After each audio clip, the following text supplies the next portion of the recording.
Disclaimer: the struggles I'm going to mention in this video are to be put in perspective. We are shooting this video today in a post-pandemic world and in the middle of the Ukrainian crisis. So of course, in no way my struggles are to be compared to the despairs of millions of families that COVID put in, or the horror families are living just right now in the middle of the war. The struggles I encountered are just the results that I was not prepared to do the life shift I did. I'm fully aware I did it in a place of privilege, because when you have the bare minimum logistic and the mental space to say one day, oh, I'm going to change my life, it's a privilege. But I want to give me some credits as well, because I did it with my own resources. And it was tough, but it was possible. So today it will be maybe a little bit vulnerable to share my story, but also a kind of milestone, very rewarding. Let's dig in. Story time. I was born in Paris, but I grew up in the countryside in a middle-sized town near the Loire Valley. So a very peaceful and family-friendly environment. This is only when I was 16 that I went back to Paris to have an easier access to universities. From the early age, I was a very energetic child, and my mom was a super mom. Full-time psychiatrist, full-time housewife, taking care of 3 kids. So when she heard there was art and music school opening near to her house, she got a sense of relief that maybe she could have a little bit free time for herself or manage her schedule. So she enrolled me in every class she could fit me in, and the story in music started. I think it was a wise choice, because she couldn't miss that I was always dancing, singing, making up stories from random objects like rhubarb leaves that would become a perfect ballet tutu. So she couldn't miss that from the early age I was a natural performer. The music school became literally my second home. And in addition, I met an incredible chosen family of like-minded artistic people. But I would say the biggest influence in my childhood was one of my uncle who married my mom's sister. He was a New Yorker and a former TWA pilot. Family circumstances made that we didn't spend that much time with him. In addition, my nuclear family was not speaking English at all, and he was not speaking French that much. So communication was not about words, but his personality was everything. He was caring, loving, charismatic. He was wonderful. And what seems to be a detail at this time became a crucial key to my life journey, because he was passionate about jazz. He was listening to jazz all the time. And without meaning it, he introduced me to it.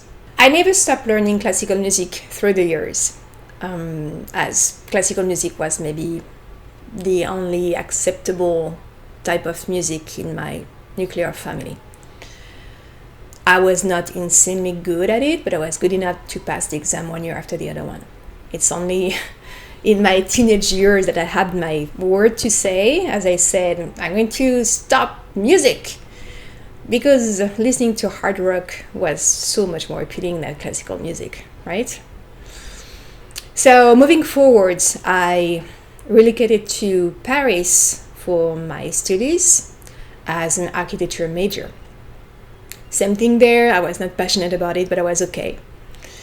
And a group of friends from my hometown moved to Paris, and they offered me to participate to a music chamber project. It was the folk songs of Berrios. I accepted it because I was bored, and why not? But what is noticeable is that each time the singer was performing, I was tearing up, and I didn't know why. Time was passing, and my architecture teacher were losing patience with me, clearly, because I was spending so much more time in music rehearsal than working on my assignments. So one day, one of them told me, "Look, Margot, to be honest, if you're not giving 100% to architecture as a woman, you're going to end up nowhere. So give a chance to a musical career for maybe 1 or 2 years and see what happens." I would be always so thankful to him because I never went back to architecture. In the musical world, I was doing okay. Maybe more than okay, because I was subbing in some of the best orchestras in France. But I could see my colleagues around, they were having a blast and I wasn't. I always felt like an outsider in the musical world. And I ended up to the conclusion that maybe my personality was not matching with it. One day, a Brazilian singer came to my music school, the music school I was teaching at, and she offered a workshop. I prepared one of my most advanced students, but the thing is that my student was not available for the final show, so I stepped in. And Monica, the singer, was obsessed with the idea to add a classical harp player for a tour, so she asked me if I was available, and I said yes, of course. That was magical because her band was a world music band under a jazz label owned by Archie Shepp. How lucky was I? I was lucky as well when the music director of the #1 selling artist, pop singer in France, asked me to be a part of a tour as a classical harp player. In both cases, the singers asked me to be background vocalist, so I was singing along and playing the harp, contemporary music. I have to say, this is an enlightened moment where I felt for the first time I was in my element. And that was it. I was sure that it was what I wanted to do, what I was planned to be in this world, a singer, telling stories and performing contemporary music. So when a bass player of one of these bands made a joke, or what I thought it was a joke, saying, "Hey Margot, you should study jazz and write your own songs and start to be the leader of your own band," I took it very seriously. So back to my apartment, I was asking myself, what would it be if I was creating a life for myself and not based on the expectation of other ones? Because I was doing okay so far, but I never felt that I was fully living. I was just following others' expectation, and my life was just the result of what people were validating in me. So I took a piece of paper, a blank piece of paper, and I forced myself onto answering this question. If there was no limitation of time, no pressure of money, no fear in me to prevent me to do anything, what person would I become? What would be the person I could be proud of being? I took the time to do that, and on the piece of paper there was written, being a jazz singer, being a songwriter, performing worldwide,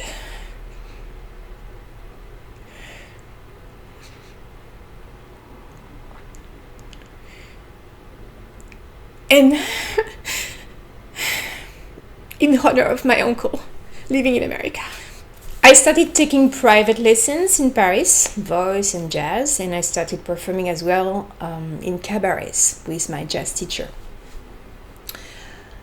I also typed on the internet the research, what is the best jazz school in the world, because I had the feeling that I was starting my life a little bit late, so I not had to rush, but to get to the best directly, not to lose time. And I did the mistake that many people do. I reached Berkeley in California, and the assistant was kind enough to redirect me to Berkeley in Boston. It was very fun. I learned that there was a team of teachers sent in Europe to audition the aspiring students. I went to the audition more to have a sense of what to expect and to have more element to be prepared for the next year audition. But I passed the audition and suddenly I was in a rush because 3 months later I would attend my first class in Boston. So it was kind of a stress. One of the stress was also about my English level because yes, of course I studied English at school, but I studied English to understand it barely, but never to communicate with it. And it's a huge difference. So here I am, September 2015, first semester at Berklee College of Music, barely speaking English and making my very baby steps in jazz. Have to be honest, it was not easy and I felt like I was in a shark tank, literally. But I had such a blast and I took classes that would change my life forever with Ed Tomasi in jazz improv, Mark Simos in songwriting, Kathleen Flynn, Maggie Scott in vocals. She's one of the former teacher of Dinah Kroll, Will Sylvian harmony. I really had a blast. And also I understood that learning jazz the jazz way was not only practicing and understanding the harmony and the licks and all the history of jazz, but was mostly playing with other jazz musicians. A music producer who worked with Norah Jones offered me to produce my songs. The album didn't go through, but he sponsored me and I had my first artist visa. So I could move to New York and start from scratch. One restaurant gig at a time, one jazz club at a time. 3 years later, I was performing more and more, but the financial struggle was still there and real. So I applied to a teaching job as I was certified in France, and also I had some experience about teaching. I found a wonderful music school which is specialized in learning music and languages at the same time. And this school is wonderful as it's fulfilling the needs of the international families in New York. I was hired and that was wonderful, and to the point that this company, this music school, sponsored my green card 3 years later. Technically speaking, 7 years after, the ideal person I described on the blank piece of paper, remember? This person came true. Was it easy? How can I say it in a nice way? Hell no, it wasn't. It really wasn't. But it brought me so many meaningful experiences that I can say today it was totally worth it. So please let me know in the comment below which part of this video you would like me to detail more. With all I went through, I arrived to the conclusion that I have equal admiration for people they are moving toward their dreams to all costs, like even putting their health at risk. But I've got equal admiration to people they are quitting and giving up because they are aware of what they are going to put at risk. So let's be real and clear. Living and dreaming big is possible, is doable, and it's going to bring you experiences that would have never existed. But in the meantime, you are going to have costs, you're going to have losses that are never going to be compensated. I have completely achieved my dream life? No. I still have hope that I have a potential of growth ahead of me.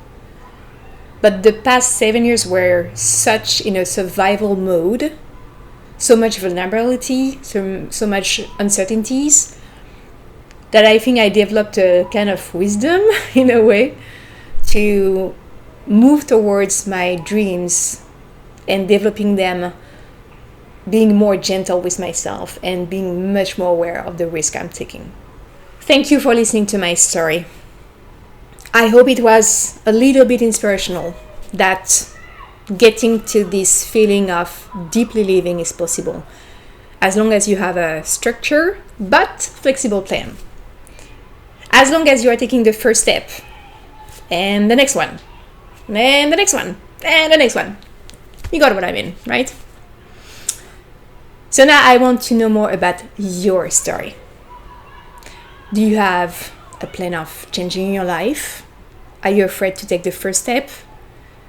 What is slowing you down? What are your biggest fears about it? Please comment below. I'm going to wrap up the topic by borrowing some words from Oscar Wilde. Because let's be frank, his English is slightly better than mine.